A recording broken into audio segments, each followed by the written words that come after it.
Daniel, que je vais coacher, ne travaillera pas sous son vrai prénom. Donc, comme on dit toujours, il ne faut pas dire pourvu que je ne fasse pas, mais donc j'espère que je vais bien garder son prénom pendant tout l'atelier parce que je le connais. Il est important que je vous dise qu'il a fait la formation chez nous et donc il n'est pas exclu qu'on fasse allusion à un modèle qu'il a étudié. Je l'ai déjà coaché quelques fois et même supervisé puisqu'il commence lui-même à coacher. Donc c'est quelqu'un que je connais bien et dont je crois qu'il est serré les compétences, sinon je ne l'aurais pas pris avec moi pour cette démo. Et donc je le remercie de se prêter à l'exercice. Il est en face de moi. Ça, c'était important parce que je n'aime pas coacher rien qu'au téléphone. Le non-verbal est vraiment, comme le dirait Merabian, 55% de la communication se passe au niveau de l'attitude. Et donc, j'aime bien voir la personne. Et donc, il est en face de moi. Nous avons fait le test du son tout à l'heure et ça passe très bien. Et donc, si vous voulez bien, nous allons démarrer le coaching. Et moi, vous me verrez probablement un petit peu regarder de travers. C'est pas que je louche, c'est que je regarde Daniel. Voilà, à tout à l'heure. Alors, Daniel, quel est le... Bonsoir, bonsoir. Merci de me prendre pour quelqu'un de sérieux et de compétent. Alors, je voulais ce soir qu'on parle de leadership d'un point de vue, bien entendu, professionnel. Et la raison qui m'amène à ça, pour expliquer un peu le contexte, c'est que dans ma fonction professionnelle, je suis responsable d'un certain nombre de personnes, plus de 50 personnes, en management direct et indirect.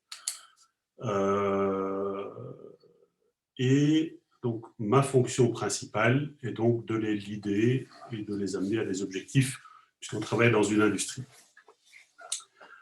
Dans ce contexte-là, il y a presque 2 ans déjà, j'ai fait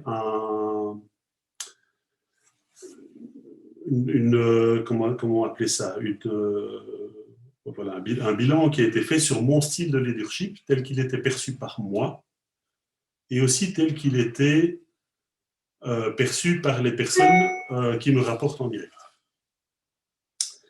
Et c'est là-dessus que je veux travailler parce que c'est un bilan qui est fait par une société externe, c'est quelque chose de très très cadré sur base d'un questionnaire. Et donc ils identifient 6 styles de leadership. Et aussi bien dans mon point de vue sur moi-même que dans le point de vue des personnes qui me rapportent en direct qui ont fait par rapport à moi, il y a un style qui prédomine et qui est pour moi un style qui ne convient pas, en tout cas pas en permanence. Il convient par moment, mais il ne convient pas en permanence.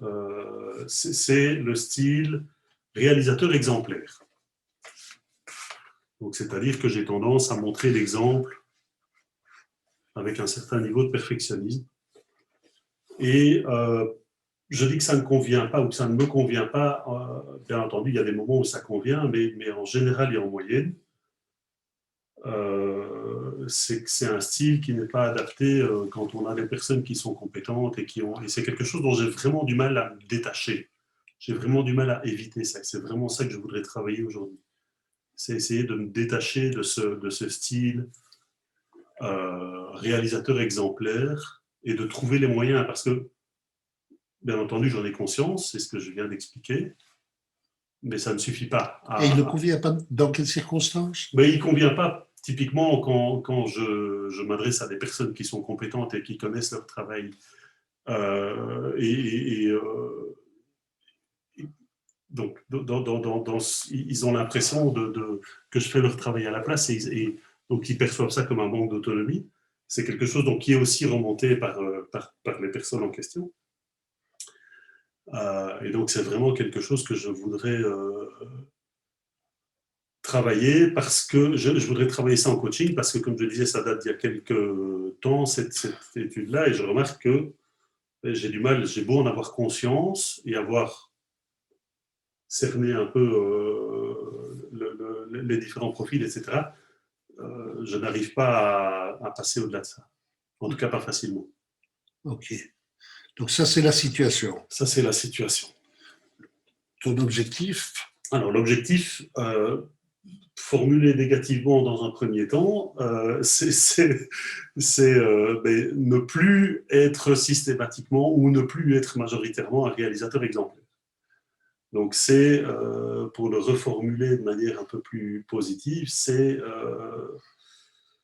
ça pourrait être découvrir et pratiquer d'autres styles de leadership de manière plus spontanée. Avec l'objectif de? Avec l'objectif d'avoir un leadership plus orienté long terme, puisque cet aspect réalisateur exemplaire, c'est quelque chose de très court terme et de très, je montre l'exemple sur quelque chose de défini, et puis donc avec un objectif qui de développer des compétences de leadership plus long terme qui sont plus en ligne avec ma fonction. C'est-à-dire parmi les 5 autres styles donc, que tu en long terme, c'est plus le style visionnaire, participatif et développeur. Oui. Et pour mon information, les 2 autres? Les 2 autres sont directifs et convivial. Okay.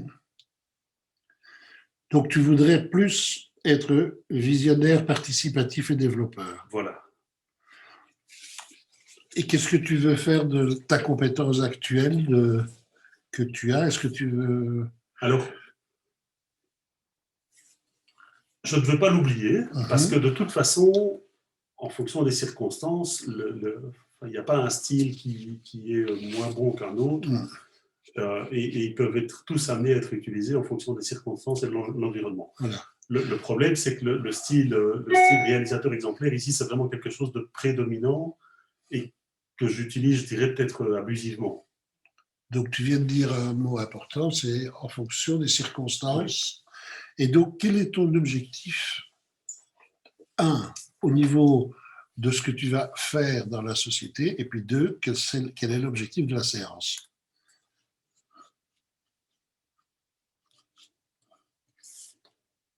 Qu'est-ce que tu veux dire par l'objectif dans la société?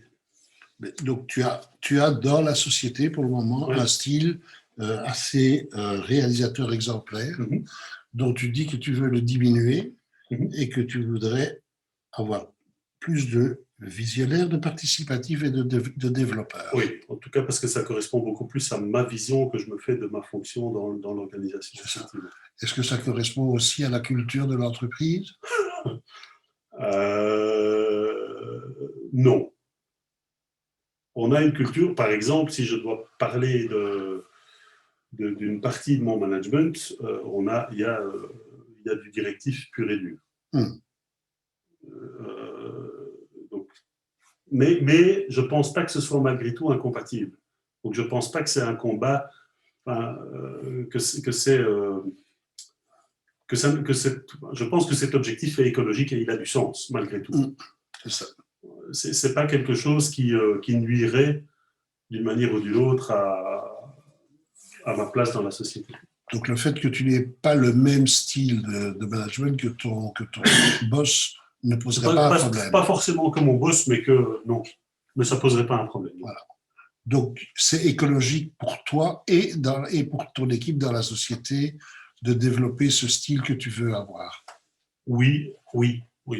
D'autant plus que je pense que c'est quelque chose qui peut-être n'est pas suffisamment utilisé et développé dans la société, donc ça pourrait être. Donc, en faisant ça, quel est l'objectif que tu as derrière, qui est un objectif plus grand que celui que tu as?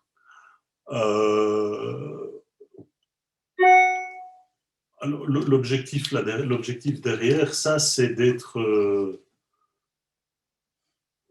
je dirais, d'être pleinement à ma place ou pleinement reconnu comme étant à ma place dans l'organisation. C'est deux choses différentes. Quelle est ta mission, justement? Puisque tu veux être pleinement à ta place, c'est quoi ta mission dans l'organisation? Alors, ma mission dans l'organisation, c'est de fixer des objectifs à long terme pour la partie dont je m'occupe, la partie qui sont en ligne avec les grandes lignes directrices du groupe et de la société, et de faire en sorte que ces objectifs soient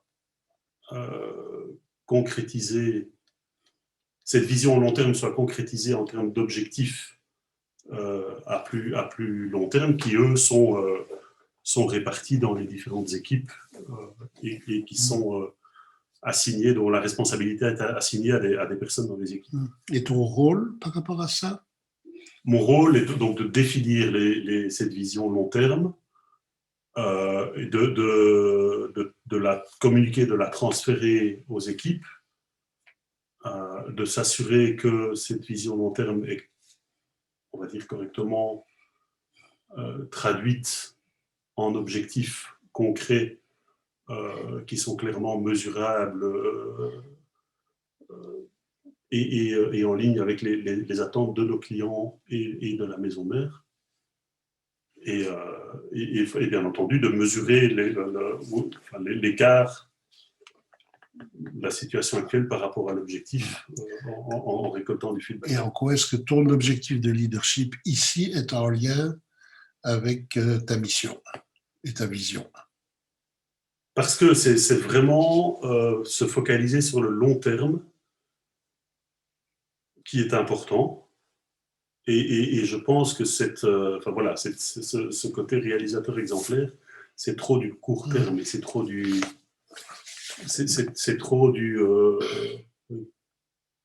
démontrer la manière dont j'aurais voulu que ça se fasse, mais pour des choses qui sont on va dire concrètes et terre à terre et pas suffisamment. Est-ce que je peux te donner un feedback? Oui. Oui. Ton objectif est un objectif de leadership, et si je ne m'abuse, on a la même notion du leadership, c'est mener des hommes. Et dans tout ce que tu me dis de mission et de rôle, j'entends rien d'homme. J'entends parler de chiffres, d'objectifs, de transferts, de structures, de focaliser le long terme, etc. Donc, où est le lien que tu n'as pas encore dit maintenant entre tes objectifs et ta mission et ton rôle? Mais le lien, il est clair, il est clair pour moi. C'est que c'est développer les personnes et les équipes pour qu'ils aient les compétences et la motivation nécessaires à l'accomplissement de ces objectifs. Donc, développer les personnes et les équipes pour qu'ils aient les compétences et la motivation. Est-ce que tu entends que c'est tout à fait autre chose que ce que tu disais tout à l'heure? Oui, je l'entends, Pierre-Jean. Merci de me le faire remarquer. Donc, est-ce que tu veux bien me reciter ton objectif par rapport à ça? Et puis, on verra l'objectif de séance.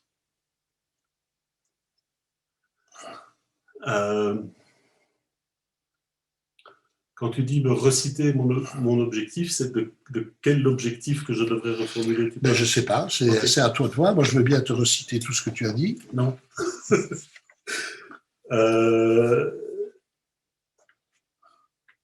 Donc, ce serait améliorer la manière dont je contribue au développement des compétences et de la motivation des personnes, afin de transmettre plus clairement ces messages de vision long terme que je dois transmettre. Quand tu dis plus clairement, ça veut dire quoi? De manière appropriée en fonction des circonstances, parce que bon, Les circonstances peuvent, en fonction de la personne à qui je m'adresse. Ah, mais j'aime bien l'entendre.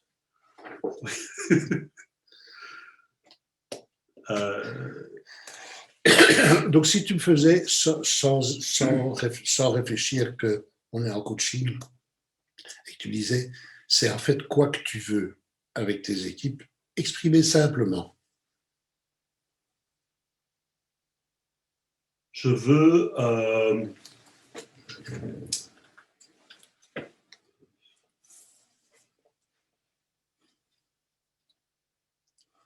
parvenir à les motiver, leur donner les moyens d'atteindre les objectifs long terme qu'on se fixe dans l'organisation. Ça, c'est très chouette. Je vais te poser une dernière question et sinon je te donnerai mon point de vue. Et par rapport à ça, au niveau de la forme, tu m'as dit deux, trois choses qui pourraient être utiles.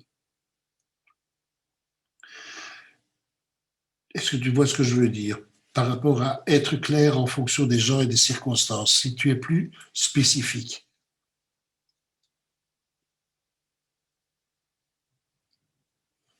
Mais plus spécifique, ça dépend à qui je m'adresse dans l'organisation, au nombre de personnes à qui je m'adresse, leur fonction, leur rôle dans l'organisation. Et est-ce que je m'adresse, enfin, ça dépend aussi du sujet dont on parle. Est-ce qu'on parle de stratégie? Est-ce qu'on parle de résolution de problèmes? Est-ce qu'on parle de suivi, de revue de progression, etc. Voilà.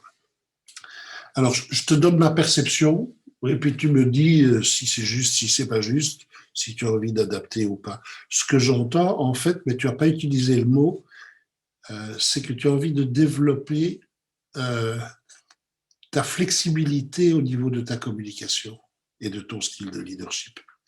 C'est que tu étais un petit peu rigide dans ton style dominant et tu as envie de plus développer autre chose en fonction des circonstances, en fonction des gens. De façon à ce que, comme tu dis, développer les personnes et les équipes pour qu'elles soient plus compétentes et motivées. Je prends. Parce qu'en fait, comme ça, tu gardes, comme tu disais, ce que tu fais déjà de bien, mais tu développes des nouveaux comportements. Et ce n'est pas formulé négativement. Et voilà. Et donc, c'est formulé positivement. Oui. Oui. Coco. Et c'est développé positivement. Parce que tu as dit, et ce n'est pas développé négativement. Donc, et c'est développé positivement. Oui. Donc, tu vas faire le petit exercice maintenant de réfléchir à ce que tu as dit, et c'est de définir quel est ton objectif dans l'entreprise.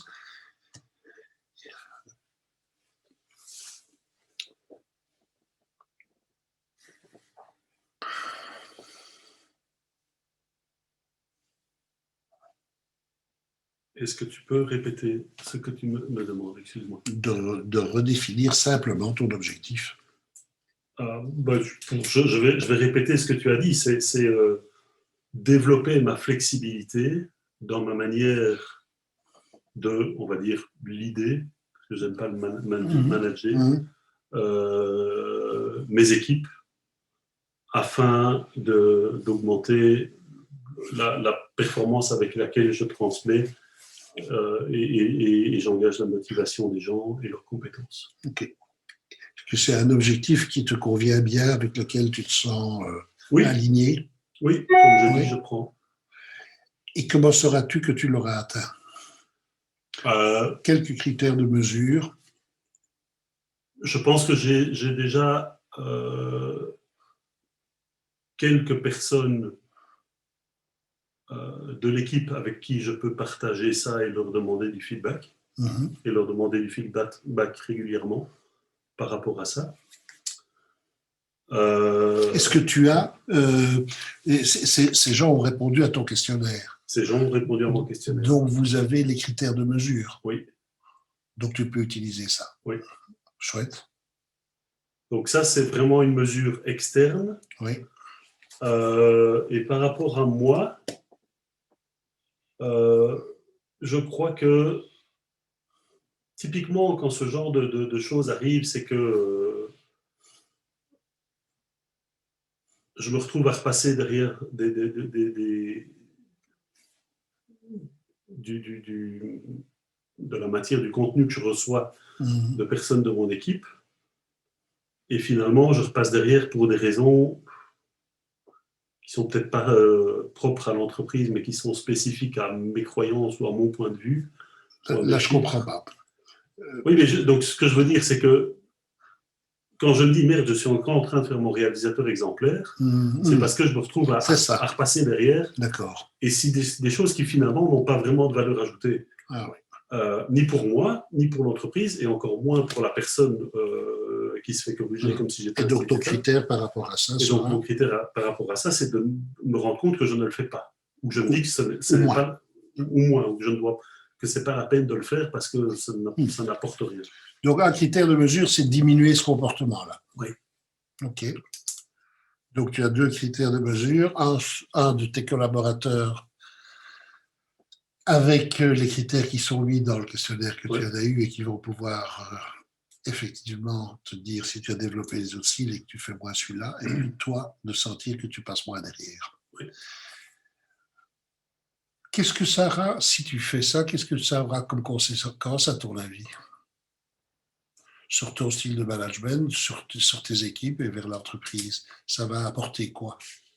Alors, pour moi-même, plus de satisfaction parce que j'aurais plus l'impression d'être à ma place, avec une vision plus orientée long terme, plutôt que des choses par rapport aux équipes. Mais comme je disais, je pense que ça amène de la frustration et de la démotivation des gens aussi, parce que de toute façon, ils vont repasser derrière. Je caricature un peu, mais donc ça va sans doute plus motiver ou valoriser les personnes en question. Et par rapport à l'entreprise, je pense qu'à partir du moment où les deux, où moi et les équipes fonctionnent mieux, ça ne peut faire en sorte que l'entreprise fonctionne mieux. Parce que j'aurai plus de temps pour faire autre chose, déjà. Et les personnes seront plus motivées, seront plus reconnues aussi. Et tu auras plus de temps pour faire autre chose parce que je passerai moins de temps à repasser derrière des choses. Donc la conséquence pour tes équipes? Je serai plus disponible pour eux aussi. Est-ce que ce serait, je ne devrais pas dire ça, parce que je dois te laisser dire, est-ce qu'ils seraient plus autonomes? Ils seraient plus autonomes, oui. Et c'est une bonne chose? Et c'est une bonne chose, bien sûr. Oui. Alors, je nuance, ils sont pas... Non, plus on l'a dit. Voilà, ils ont de l'autonomie. Oui, bien sûr. Non, mais plus. Oui. Et ça va donc te dégager du temps. Oui. Donc finalement, il y a un bénéfice important, et pour toi et pour eux, à ce que tu fasses ça. C'est un cercle vertueux. C'est pas simplement je veux changer mon style de leadership, il va y avoir un impact fort. Oui. Tu te sens comment avec ça? Bien. Oui. Prêt à voir ce que tu attends de la séance? Oui. Alors bon, l'objectif il est large et ambitieux, donc je pense qu'il va falloir couper une petite tranche pour la séance. Exactement.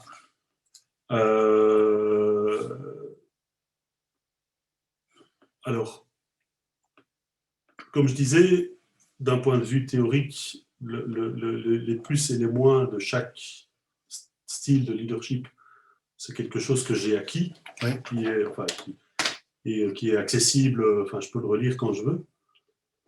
Donc c'est pas ça, c'est pas travailler sur la connaissance de ces styles-là qui est important.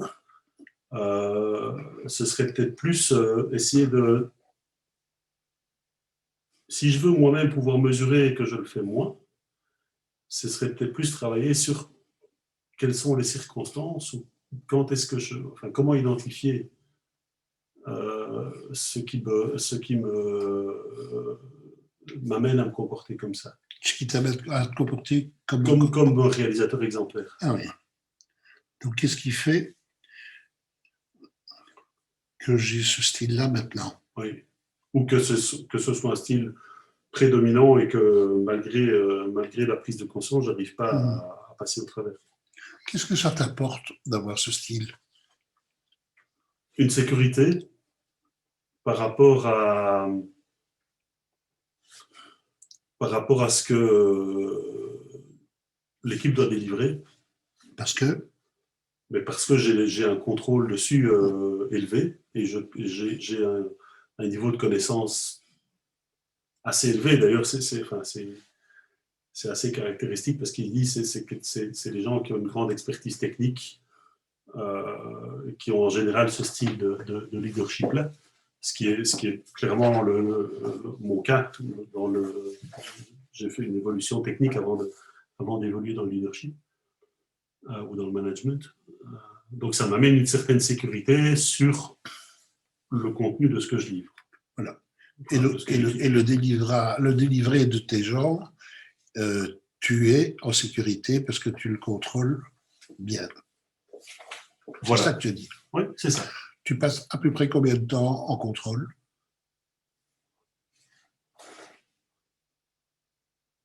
30% du temps. Donc, c'est pas terrible. Ouais, c'est quand même beaucoup.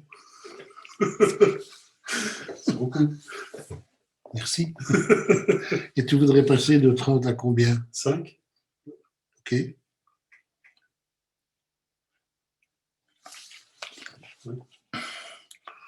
On va pas chicaner sur 5 ou 10 ou un truc. Oui, voilà. Mais donc, tu veux drastiquement diminuer ton contrôle. Drastiquement diminuer le contrôle. Quel est le risque que tu as en diminuant ce contrôle? Quel est l'enjeu pour toi? Alors, oui, c'est une question qui est très, très... Donc, l'enjeu est clairement de, entre guillemets, perdre la face. Toi? Moi, en tant que représentant de l'équipe, oui. Parce que c'est quelque chose qui est très fort pratiqué dans l'entreprise. Qu'est-ce qui est pratiqué? Mais cette image de représentativité et si quelque chose va mal, c'est le responsable qui est responsable. Bon. Et pourquoi tu perdrais la face? Parce que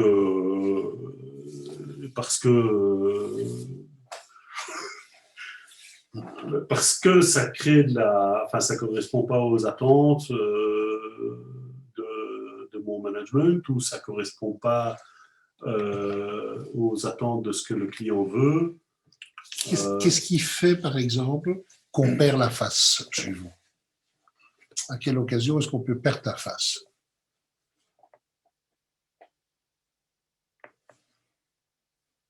On peut perdre la face lors d'un... On a à intervalles réguliers des revues d'avancement de notre business plan où on fait un reporting de ça au comité exécutif, donc jusqu'au président de la société. Et il y a des moments où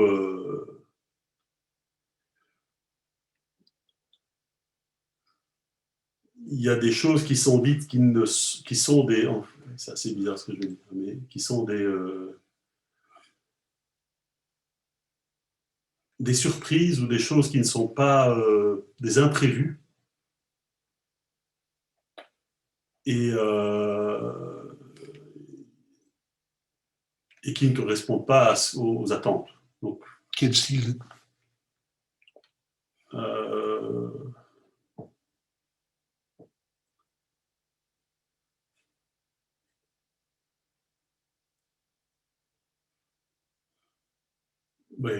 Genre, on annonce un résultat qui est... on annonce quelque chose qui est une grande déviation par rapport à un plan qu'on avait annoncé X mois auparavant, ou un premier planning, et on a beau avoir beaucoup de raisons pour justifier ces écarts-là, le fait, la manière dont ça c'est annoncé, c'est assez... C'est assez... Oui, donc c'est quelque chose qui doit être... c'est quelque chose qui normalement ne doit pas arriver. Ah, Voilà. donc vous êtes la seule entreprise au monde où on doit toujours atteindre les objectifs. Peut-être. Pardon? Peut-être. Non, non, mais je veux dire, alors,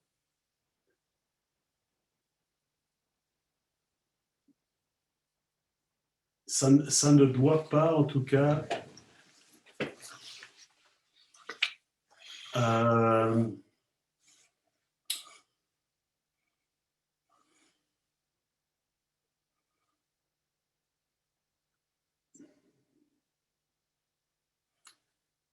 ça ne,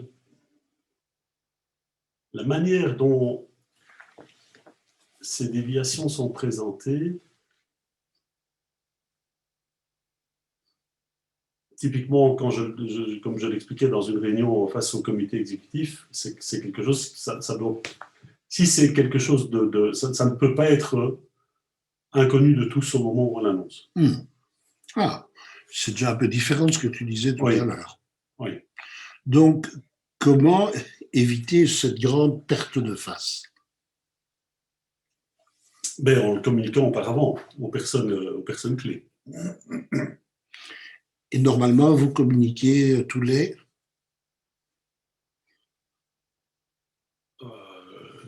Là, en exco, c'est une fois par trimestre, mais au management, c'est de manière hebdomadaire. Donc, si je comprends bien, pour éviter de perdre la face au COMEX, tu as intérêt à communiquer avant. Oui. C'est ça? Oui. Oui. Est-ce que ça permettrait déjà de moins perdre la face? Oui, ça permet de moins perdre la face, oui, tout à fait. Bon. Mais je pense que ça... Je ne sais pas si c'est correct ou enfin, si c'est une croyance ou pas, mais l'effet pervers de cette communication extrêmement régulière, c'est que ça incite, en tout cas c'est ma compréhension, ce comportement de réalisateur exemplaire, à aller revoir et aller chercher de l'information très régulièrement et aller... Il est un petit peu induit par le style directif de la boîte. Voilà. On est d'accord. C'est ça. Tu veux correspondre à une image. Oui. Et donc, quelque part, c'est important de voir si ton objectif est écologique, parce que d'un côté, tu es en train de correspondre à ce que le management attend de toi et tu veux faire vraiment que ça soit impeccable, parce que tu sais que si c'est pas impeccable, tu risques de perdre la face. Donc, il y a un réel enjeu là. Oui. Donc, c'est comment te prémunir de perdre la face en augmentant l'autonomie et la flexibilité de ta communication. Je prends 2 minutes pour noter ça. Oui.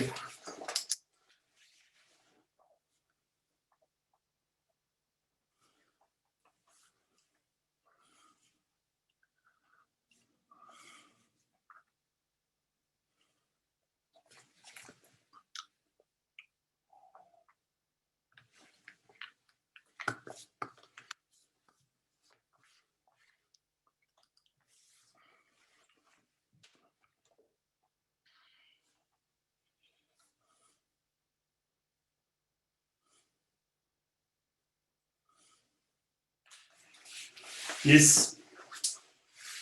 Mais du coup, l'objectif de séance, ça pourrait être est-ce que cet objectif est réellement écologique pour l'entreprise?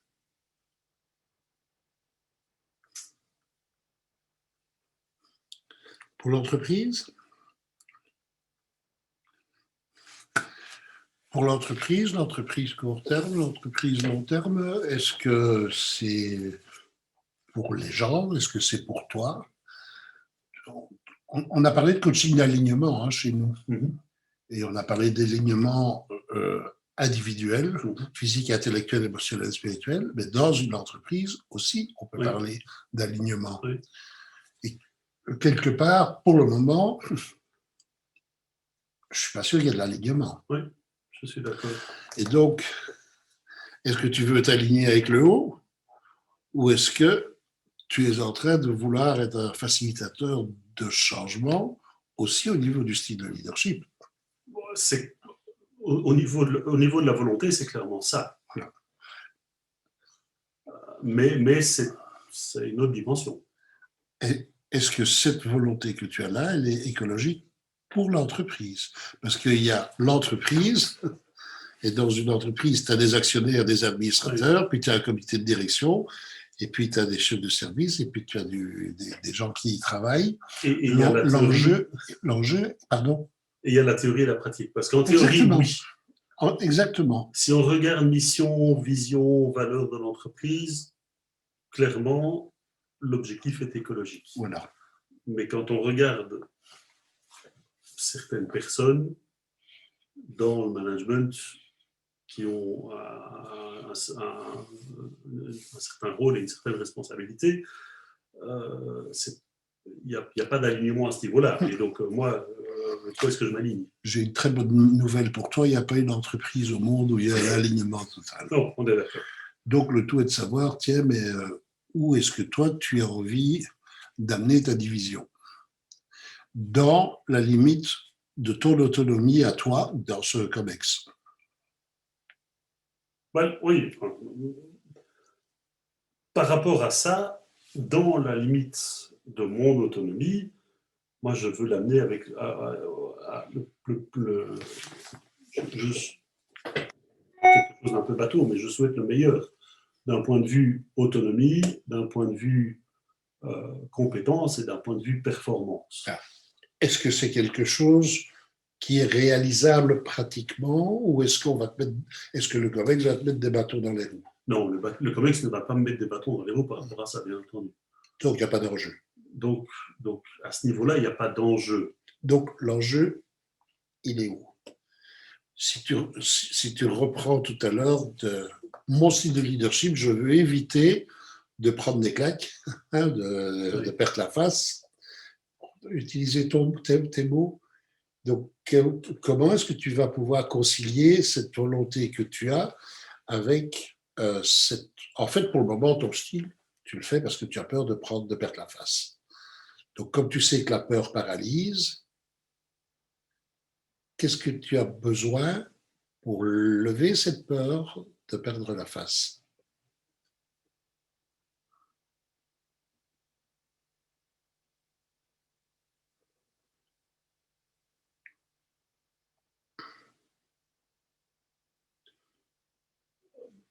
Plus de confiance dans ce que les équipes délivrent, sans que je sente le besoin de repasser derrière.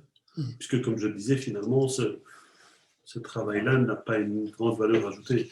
C'est plus, Et comment tu vas pouvoir faire ça?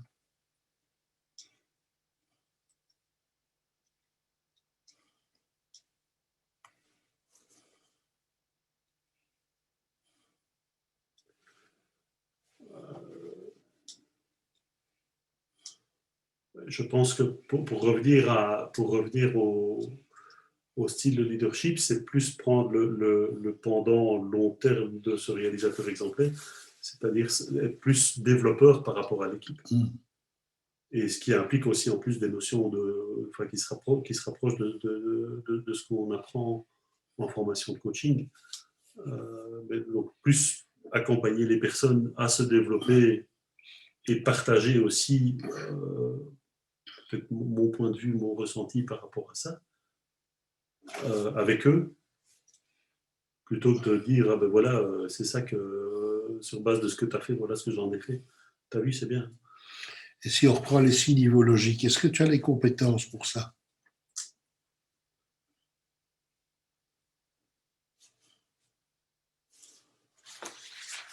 Alors, ça tombe bien, j'ai un peu plus.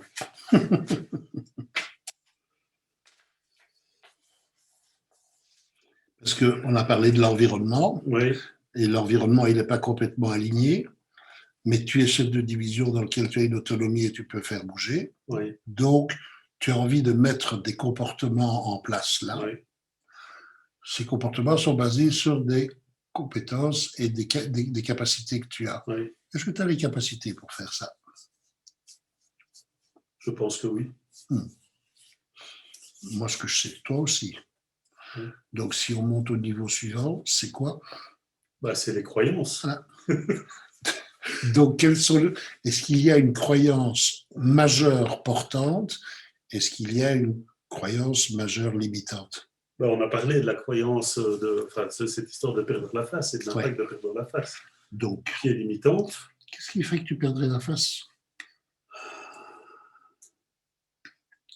On verra la ressource après, hein, mais qu'est-ce qui fait que tu pourrais perdre la face?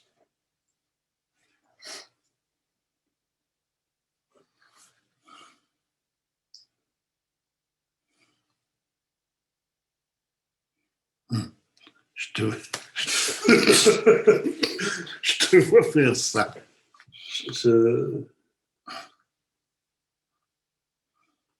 Mais c'est même pas perdre la face qui est un problème. On s'en fout. C'est quoi alors? Mais c'est la peur derrière, la peur de décevoir ou de. Oui, la peur de décevoir. Et tu as peur de décevoir qui? Tout le monde. Tout le monde. Aussi bien mes supérieurs que mes équipes. Tu crois que tu vas décevoir tes équipes en faisant ça? Non, bien sûr. Ah, donc il y a déjà la moitié de personnes, les 3/4 de personnes sont déjà. Il y a déjà une partie. Parce qu'il y a 50 personnes en dessous que tu ne vas peut-être pas décevoir, donc il n'y a que 3-4 personnes au-dessus que tu pourrais décevoir. 2. Et sur ces 2, est-ce que vraiment les 2 pourraient être déçus? Non, un seul. Un seul. 50 versus 1. 50 versus 1. Et puis, quelle est l'importance de ce 1 pour toi? Oui, ça c'est quelque chose que je dois travailler. Parce que ce 1 est important. Il ne pèse peut-être pas 50, mais il a de l'importance. Donc, travailler ma relation avec cette personne-là est importante. Donc, tu as peur de décevoir Monsieur X. Oui. Et est-ce que cette peur, elle est liée à quelque chose de réel qui s'est déjà passé, ou est-ce que c'est une peur qui se situe entre tes 2 oreilles?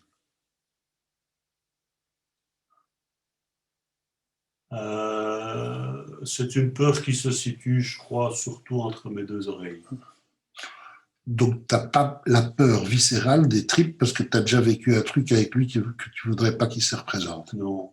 Non, parce que non. Donc, malheureusement, on ne va pas pouvoir travailler sur les émotions, moi qui aime tellement de ça. Parce qu'en fait, ce n'est pas une vraie peur, c'est une croyance. Oui. Et les croyances, comme tu le sais, ça se travaille autrement. Oui, c'est une croyance. Oui. Donc, je crois que je pourrais décevoir Monsieur X en, continue un peu la phrase, qu'est-ce qui ferait que tu pourrais décevoir Monsieur X?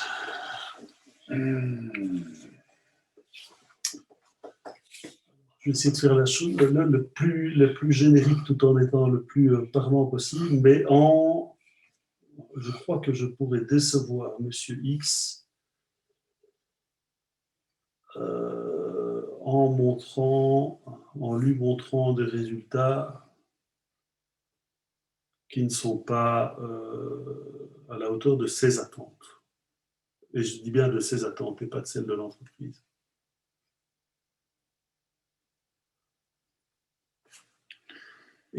Oui.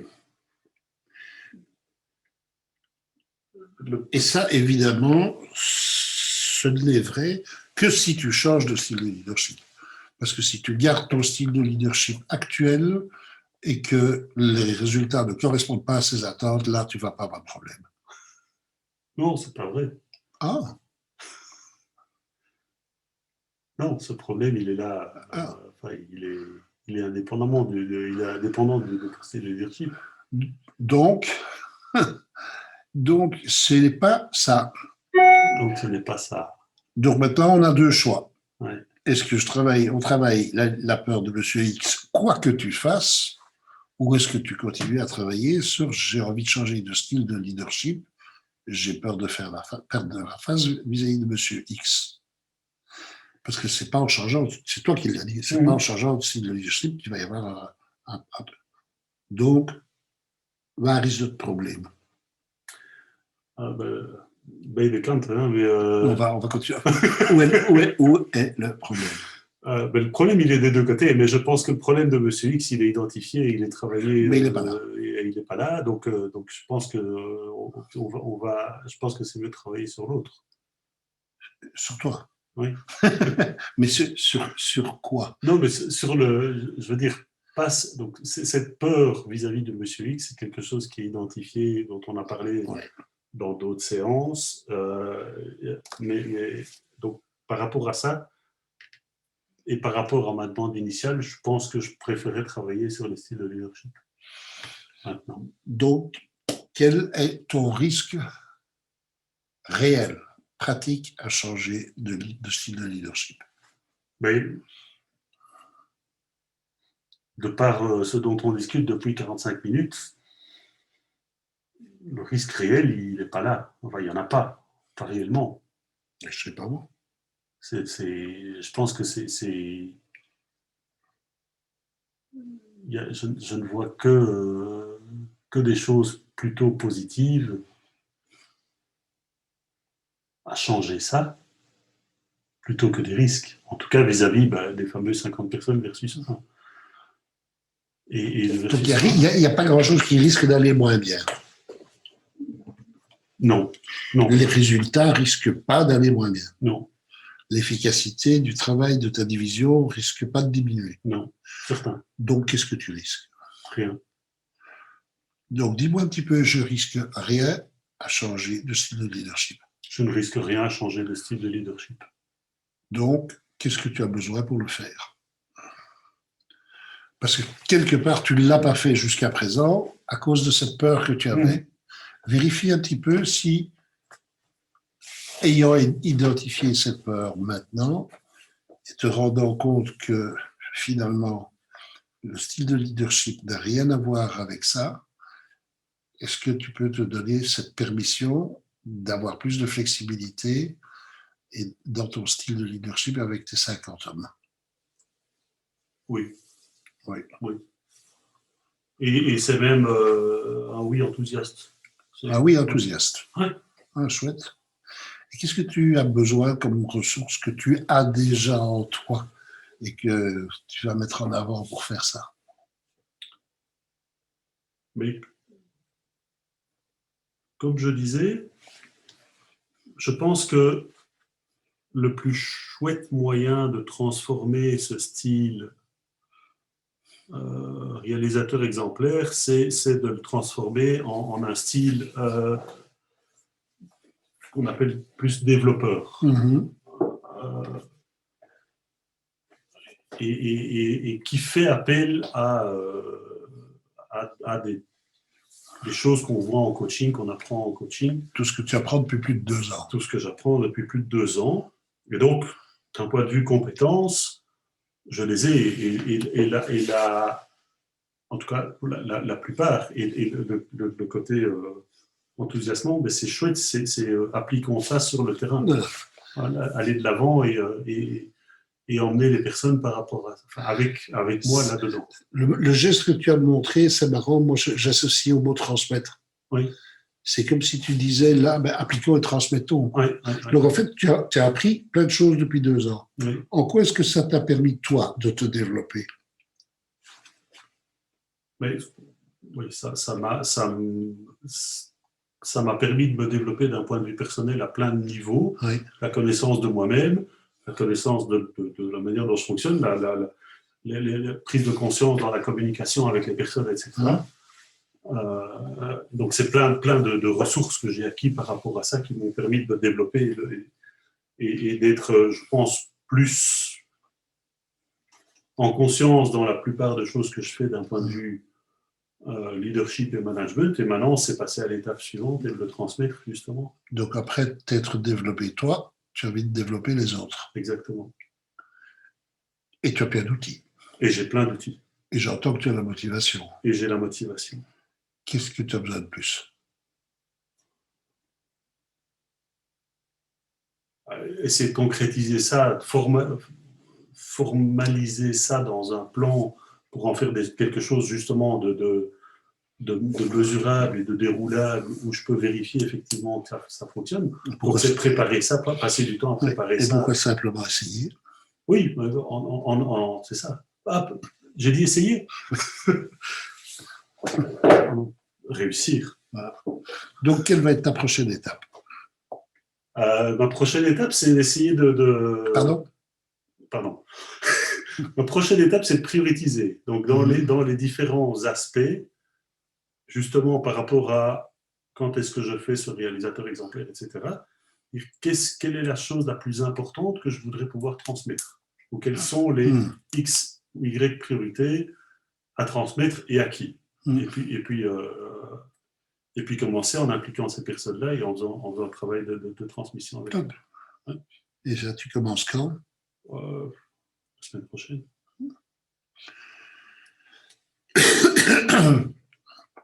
Est-ce qu'il y a une étape que tu pourrais te dire, je voudrais pour dans X temps avoir fait? Alors ici et maintenant, c'est difficile de dire l'avoir fait parce que je ne sais pas avoir fait quoi, mais au niveau de l'échéance...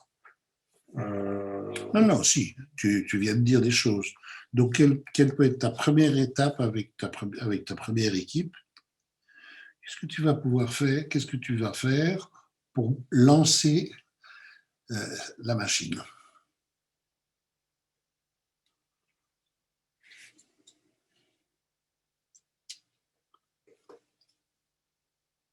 C'est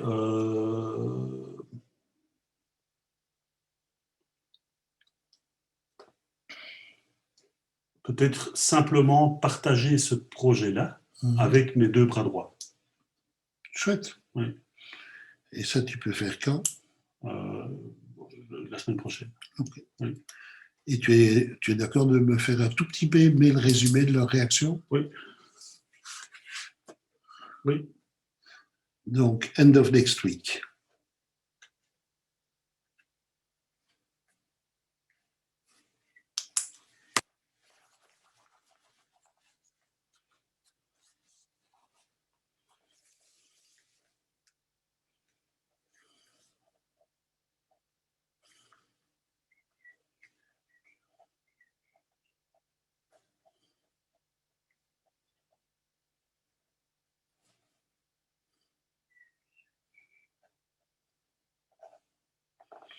Vous qui ne voyez pas, Daniel est en train de noter.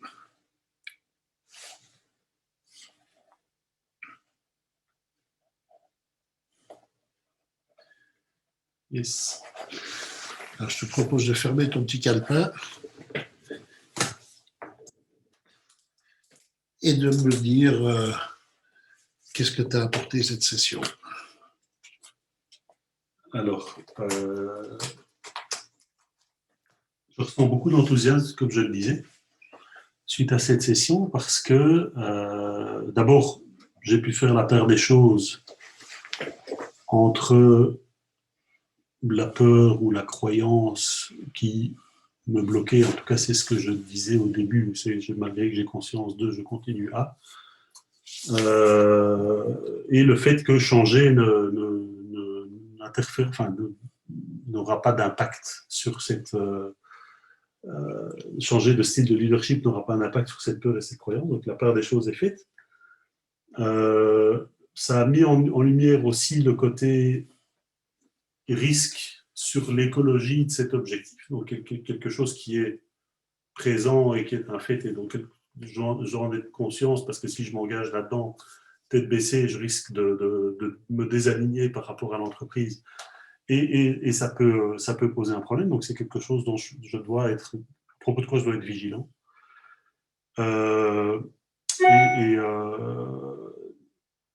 Mais beaucoup d'enthousiasme par rapport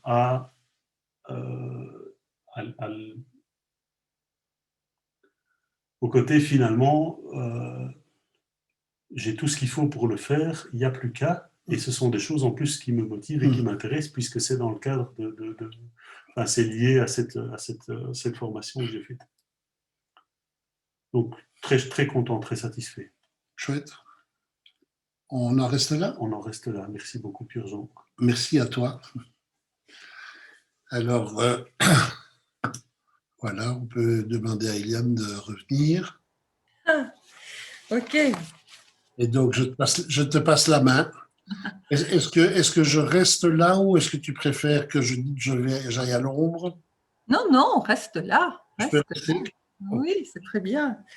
C'est très bien. Alors, D'abord, merci beaucoup à tous les deux hein, de nous avoir offert en ligne directe. Il est clair que pour le public qui n'est pas familier avec le coaching, il est clair et il apparaît clairement, et c'est bien que tu aies signalé que vous vous connaissez et vous avez travaillé certains objectifs. Hein. Donc, cette séance s'inscrit dans finalement un travail que vous avez déjà, parce que on voit une connivence, vous parlez de choses que nous, observateurs, on n'est pas dedans. Hein. Donc, forcément, voilà, c'est juste pour situer ça.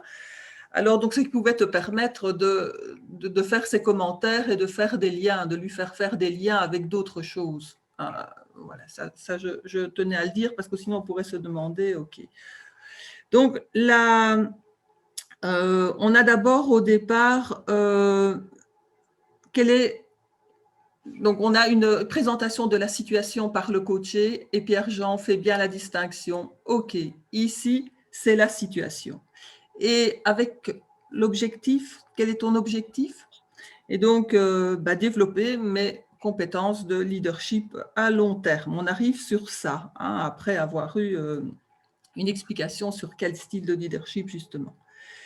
Et donc, tu voudrais être plus, après que Pierre-Jean ait clarifié qu'est-ce que c'était exactement que ces styles de leadership qui ne sont pas prédominants chez Daniel, et donc de lui dire, OK, en synthèse, une reformulation pour aller finalement vers qu'est-ce que tu veux vraiment. Donc, Pierre-Jean remplit la compétence 2 en faisant déjà ce travail-là et sur la situation et en clarification de situation sur cette compétence de partenariat avec le client pour définir réellement quel est son objectif, son grand objectif. Pas encore l'objectif de séance. Je le dis pour toutes les personnes qui ont cette tendance à confondre un objectif et l'objectif, c'est-à-dire l'objet de ce sur quoi on va travailler dans cette séance.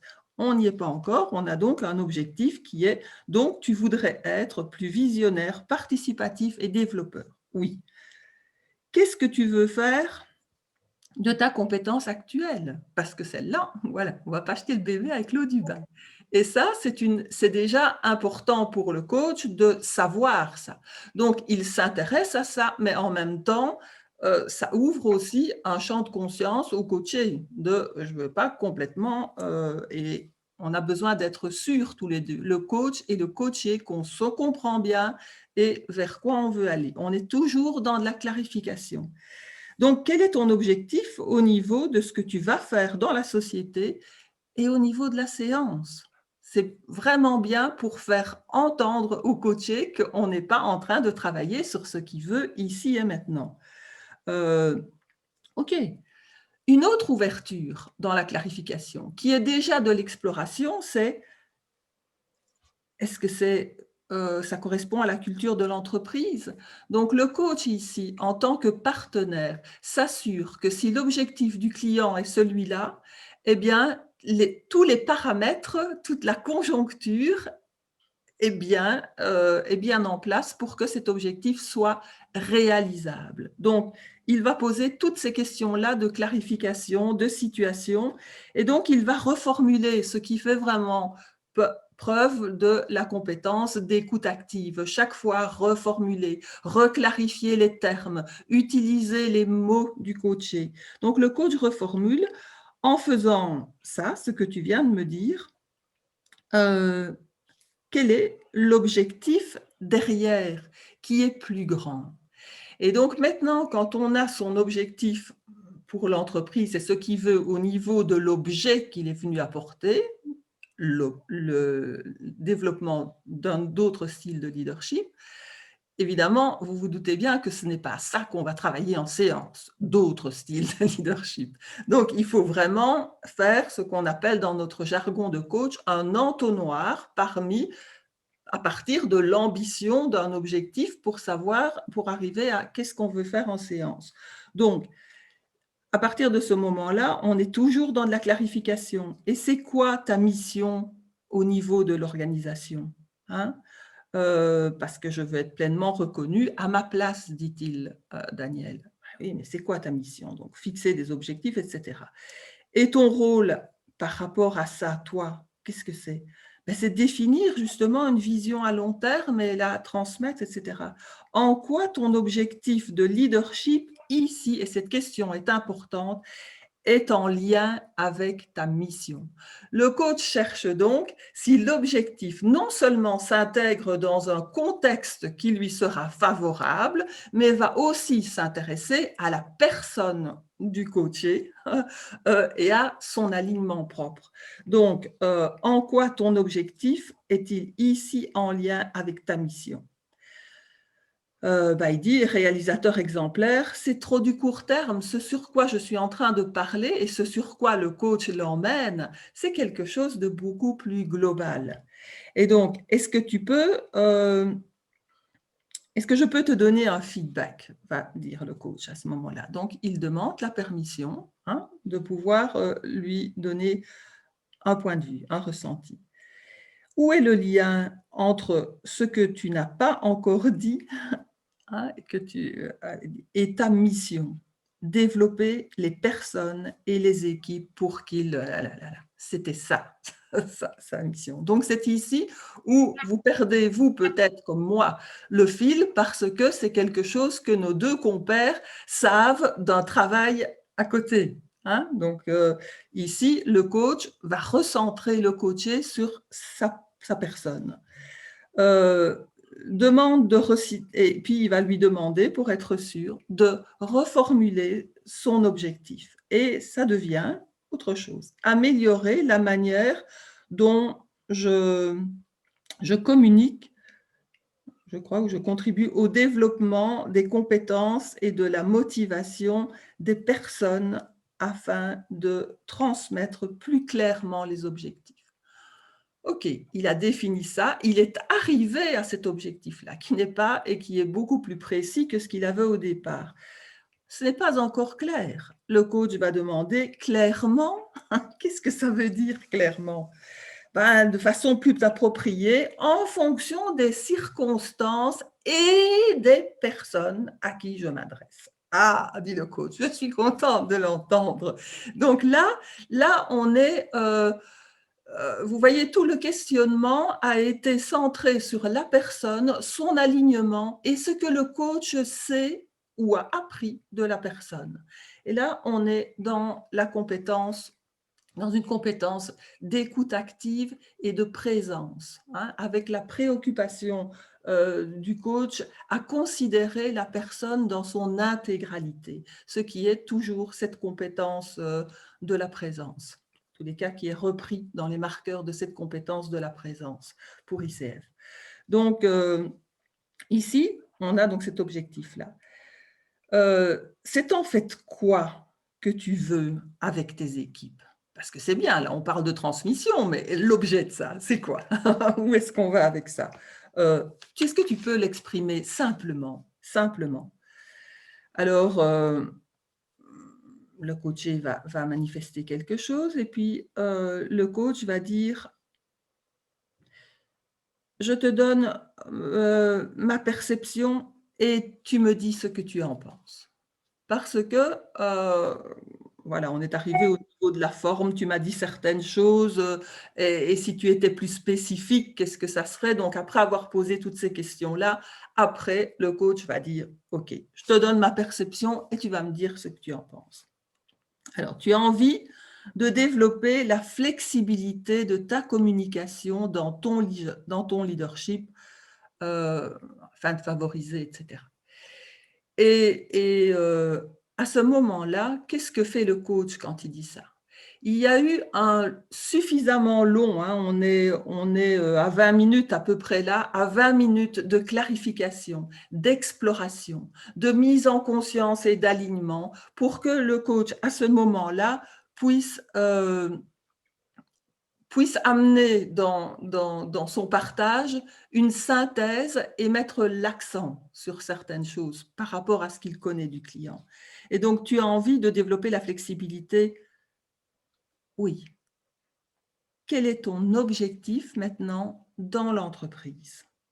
Bien, il dit augmenter la flexibilité dans ma manière de leader mes équipes afin d'augmenter la performance avec laquelle je transmets. OK. On a donc un objectif en dehors de la séance, mais c'est vers quoi on va. On a une destination. OK. Maintenant, c'est cette destination. Comment tu sauras que tu y es arrivé, autrement dit? Donc, on doit chercher des indicateurs de mesure. Comment tu sauras que tu l'as atteint, cet objectif-là? J'aurai le feedback des répondants sur base de certains critères du questionnaire et j'aurai aussi diminué le comportement de repasser derrière les équipes. Et ça, c'était déjà une question au départ et un motif au départ pour changer. Mais en même temps, derrière ça, s'il y a un motif de vouloir changer, il y a quelque chose dans le chemin. Hein? Donc, on le pressent à ce moment-là et le coach va travailler là-dessus. OK. Et le coach dit, là, je ne comprends pas. Je ne comprends pas. On est typiquement dans une communication absolument directe et dans de la présence. Pourquoi? Parce qu'un des marqueurs de la présence est justement cette spontanéité, cette prise de risque, cette reconnaissance que je ne sais pas ou que je ne comprends pas. Donc que le coach reste dans une position absolument basse, dans la position du naïf, et il cherche à comprendre. Et donc là, c'est une manifestation de cette compétence-là. Si tu fais ça, qu'est-ce que ça va avoir comme conséquence? Ok, j'aurai une vision à long terme, je serai plus motivée, j'aurai des équipes plus motivées, je valoriserai les personnes sur leurs compétences, voilà, et l'entreprise fonctionnera mieux. Pourquoi? Pourquoi est-ce que l'entreprise fonctionnera mieux? Donc, le coach s'interroge, et chaque fois, cette interrogation, ce pourquoi, à ce moment-là, à ce niveau-là, est chaque fois une porte vers une ouverture vers, OK, prendre conscience d'autre chose, de creuser encore un petit peu plus, d'ouvrir des portes. Donc, pourquoi? Et tu auras, et donc parce que j'aurai plus de temps, etc., et tu auras plus de temps, pourquoi? Pourquoi? Plus de temps pour les équipes. Ah. Et est-ce qu'ils seraient plus autonomes? Oui, donc, là, à ce moment-là, le coaché fait des liens, fait toutes sortes de liens qui vont l'entraîner et découvrir qu'en fait, il serait dans un cercle vertueux. Donc, il va y avoir, donc, dit le coach, qui soutient son coaché pendant ce temps-là, donc qui est toujours dans cette compétence de créer la relation, de soutenir les choix, de soutenir le coaché et de partenariser parce qu'on n'a toujours pas l'objectif de séance à ce moment-là. Donc, ici, qu'est-ce que ça va… donc, il y a un impact fort, oui. Comment tu te sens avec ça? Le coach, de nouveau, s'intéresse à la personne du client. OK? On n'est pas en train de tergiverser sur la situation et c'est en quoi, etc. On n'est pas dans le détail de la situation. Est-ce que tu te sens prêt de définir l'objectif de séance maintenant? Ah, nous y venons. 25 minutes. Hein? À la 25e minute, le coach a suffisamment exploré et va demander au coaché de se recentrer maintenant sur un objectif de séance. Autrement dit, qu'est-ce qu'il veut avoir atteint à l'issue de cette séance? Autrement dit, de la demi-heure qui reste. Identifier ce qui m'amène à me comporter avec ce leadership. Donc, de cette manière. OK. Qu'est-ce que ça t'apporte, ce style? Et là, on va commencer l'exploration. Qu'est-ce que ça t'apporte? Une sécurité par rapport à ce que l'équipe doit délivrer, etc. Pourquoi? De nouveau, tout simplement, pourquoi? Parce que j'ai plus de contrôle sur le contenu, etc. OK. Tu passes combien de temps à contrôler? C'est confrontant. Mais il a parlé, c'est le coaché qui a parlé de temps. Le coach rebondit sur la notion qu'il a apportée et donc il va reprendre. Tu as passé combien de temps? Tu passes combien de temps en contrôle? 30%. OK. Donc, c'est pas terrible, dit le coach avec humour. C'est ce qui s'appelle une reformulation où on va prêcher le faux pour connaître le vrai. Et donc, il dit, c'est beaucoup. Donc, de nouveau, une reformulation, une écoute active qui élargit le champ de conscience. Et avec ça, avec simplement cet humour et cette question, on chope 3 compétences d'un coup. 30%, et donc, c'est pas terrible, bah c'est beaucoup. Il se rend compte de ça. Et tu voudrais passer à combien? À 5. Oui. Bref, tu veux diminuer drastiquement ton temps de contrôle. Oui. Quel est le risque et quels sont les enjeux? OK, autrement dit, maintenant, moi, le coach, je t'ai compris, je vois ce que tu veux, mais on ne va pas aller là sans avoir exploré où est le risque. Hein? Donc, quel est le risque? Quel est l'enjeu? Ah ben là, voilà, tiens, perdre la face. Hein? Qui va perdre la face? Vous voyez, le coach ne va rien laisser passer de manière à ce que ça ne soit pas clair pour lui et pour le coaché. Il n'y a pas de sujet dans perdre la face. Donc, on va demander qui? Oui, moi, en tant que représentant de l'équipe. Puis, on va parler aussi. Pourquoi tu perdrais la face? Et à quelle occasion est-ce qu'on peut perdre la face? Hein? Bah, il peut y avoir des imprévus, etc. OK. Et il dit, par rapport aux attentes, si on a des imprévus par rapport aux attentes, quel type? Quel style? OK. Donc là, c'est vraiment pousser le coaché dans ses derniers retranchements. Il n'a pas à dire des choses en l'air, il est questionné sur chaque idée qu'il amène. Et là, de nouveau, nouvelle confrontation.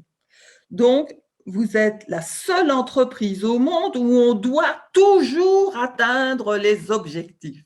De nouveau, reformulation confrontante. Hein, voilà. Bah, il dit non, non, non, évidemment. Donc, alors, comment éviter cette perte de face, hein, en communiquant aux personnes, etc. Et vous communiquez tous les demande le coach. Et on a une fréquence. Et le coaché arrive de plus en plus dans du concret. Donc, pour ne pas perdre la face au COMEX, tu dois communiquer avant. Reformulation, sous-entendu, ai-je bien compris? Oui. Et on a un oui affirmatif.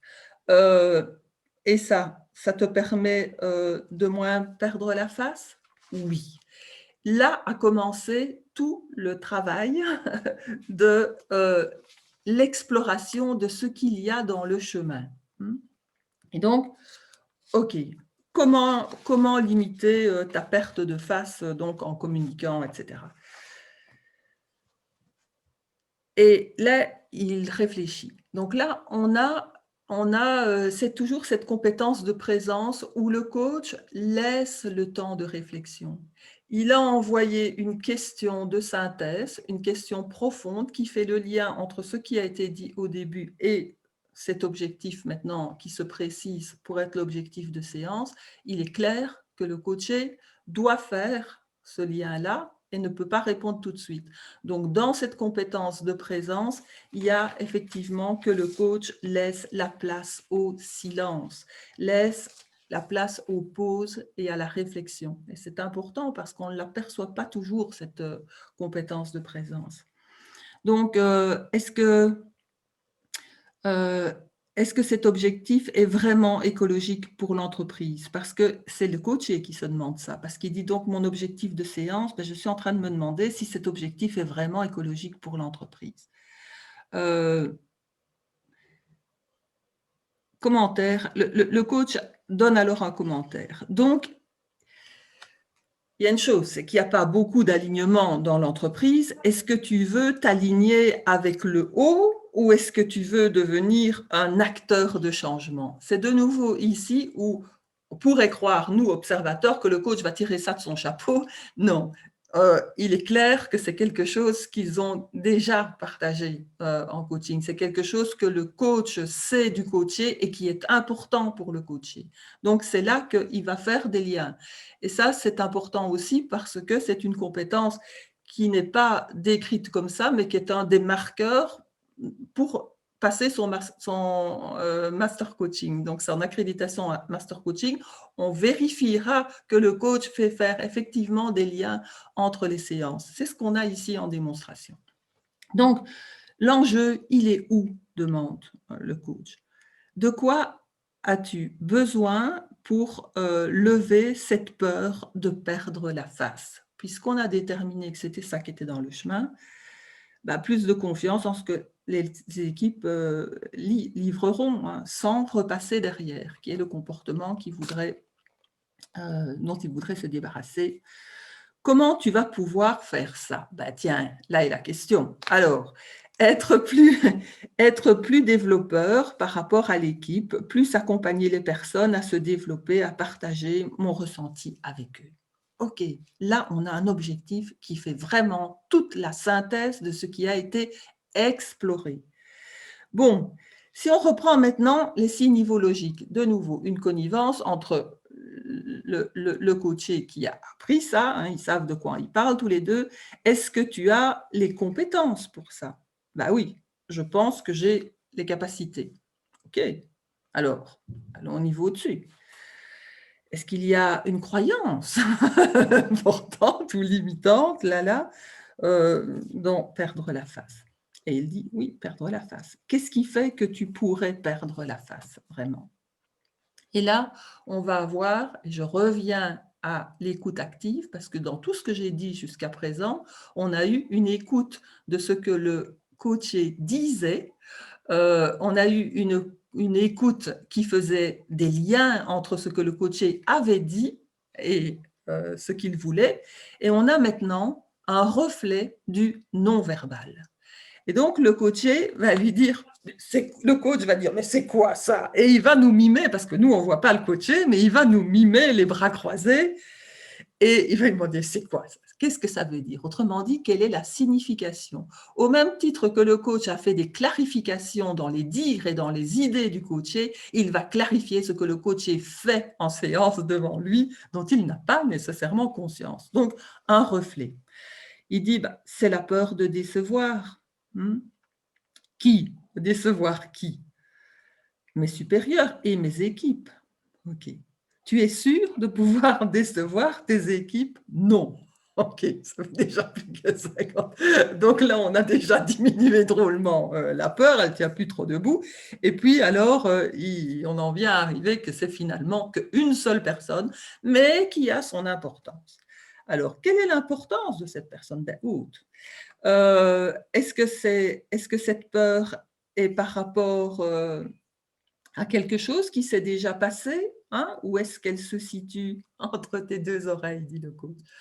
Eh bien oui. Pourquoi? Qu'est-ce qu'on est en train de faire là? On est en train d'identifier, et le coach le dit après, parce que si c'est une peur qui est liée à un événement où tu as effectivement eu un ressenti, on est dans une émotion de peur. Et là, on explore. Et donc, ce n'est pas le même travail. Mais ce n'est pas ça qui se passe. Elle est entre mes deux oreilles. Autrement dit, c'est quelque chose que je forge.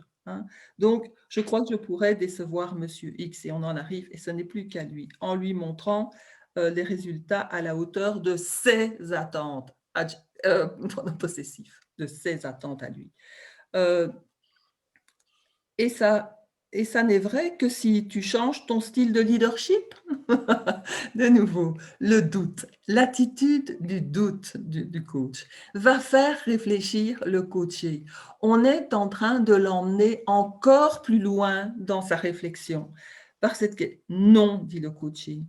Donc, ce n'est pas ça. Et le coach va lui débriefer. Ce n'est pas, on a la peur de décevoir monsieur. Maintenant, on est devant deux choix. La peur de décevoir monsieur X, et tu viens de dire que ce n'était pas ça, ou le changer de style de leadership.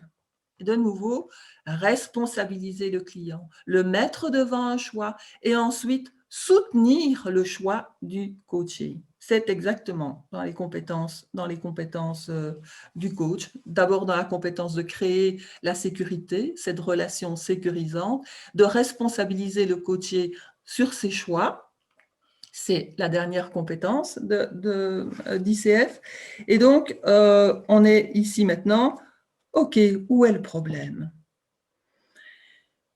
Donc, où est le problème ? Cette peur de Monsieur X a été nanana. Donc, quel est ton risque réel de pratiquer, de changer de style de leadership ? Ben, il n'y en a pas. Ah, OK. Je ne vois que du positif, dit le coaché. Voilà. Il ne voit que du positif, alors qu'il sait bien qu'il doit changer ce style de leadership. C'est un bilan qu'il a eu il y a 2 ans, et depuis 2 ans, il y a quelque chose qui le freine à l'adopter, ce style de leadership. Donc, forcément, il dit, il ne voit plus maintenant que du positif. OK. Donc, les résultats ne risquent pas, pour être sûr qu'on est bien, les résultats ne risquent pas de non, non, non. Donc, maintenant, alors, dis et répète, qui est une technique où, effectivement, phraser et de résumer ce qui vient d'être dit en une phrase et de sentir, de faire sentir au coaché qu'est-ce que cette phrase, comment cette phrase résonne en lui et qu'est-ce qui lui vient, comme ressenti ou comme… Donc, c'est très ouvert de lui faire ça. Et donc, là, il dit, je ne risque rien à changer de style de leadership. OK. Est-ce que tu peux te permettre d'avoir plus de flexibilité alors avec tes 50 personnes ? Oui, et j'ai même de l'enthousiasme à le faire. OK. Alors, à ce moment-là, on peut passer à un autre volet. On a identifié ce qui était dans le plan et maintenant, le coach va investiguer les ressources dont dispose le coaché. Qu'est-ce que tu as déjà comme ressources maintenant pour faire ça ? Toutes les compétences, la plupart des compétences en fait. Il suffit que j'applique déjà toutes celles que j'ai faites pour moi, que j'ai développées. OK, de nouveau, le coach va refléter là du non-verbal, va refléter le geste et il va lui partager la signification que ce geste a sur lui. On ne l'a pas vu, mais Pierre-Jean dit, ça c'est le signe pour moi d'une transmission. Alors tu dis, c'était ce geste, c'est comme si appliquons et transmettons. Et il lui demande, avec le ton de la voix, c'est une question. Il n'est pas en train d'affirmer ça. Il est en train de lui dire que lui, c'est ça qui lui vient, c'est comme ça qu'il l'interprète. Et en même temps, le ton de la voix du coach incite le coaché à donner son avis, son ressenti par rapport à ça. Donc, après t'être développé toi, tu vas développer les autres. OK.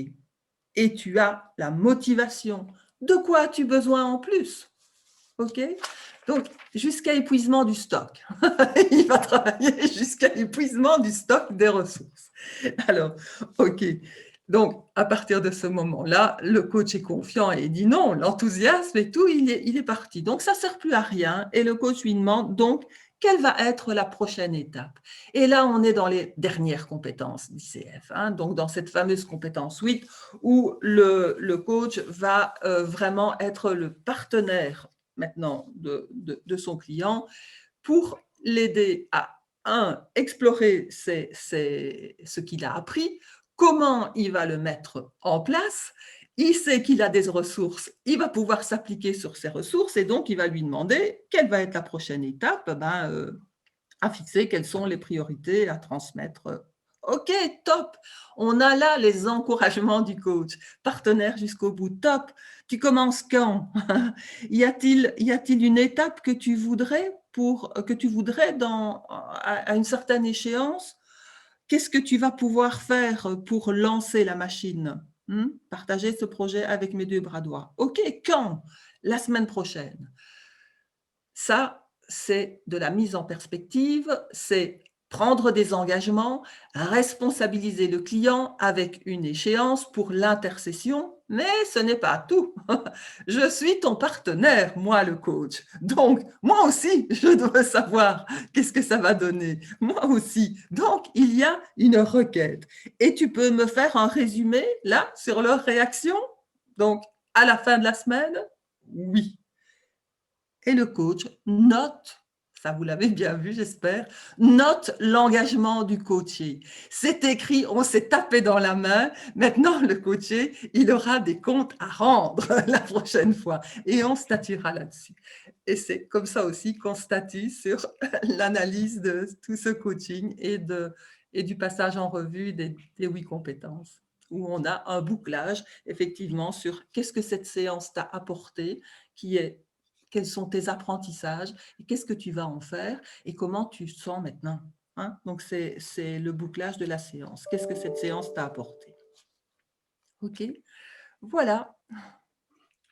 Eliane, mille merci. T'es un être. C'était magnifique. Je trouve génial. C'est vraiment agréable d'être dans la posture, de voir son travail décortiqué après. Et puis, j'ai fait ça, j'ai fait ça. Donc, c'est vraiment intéressant. Et je crois que ça doit être. Bon, je vois qu'il y a plusieurs commentaires, et notamment sur la façon dont tu fais ton analyse. Et c'est vrai que moi, j'adore travailler en duo avec toi. Et je te félicite. Et nous allons écouter les questions et les commentaires, mais Merci, Eliane. donc Daniel te remercie.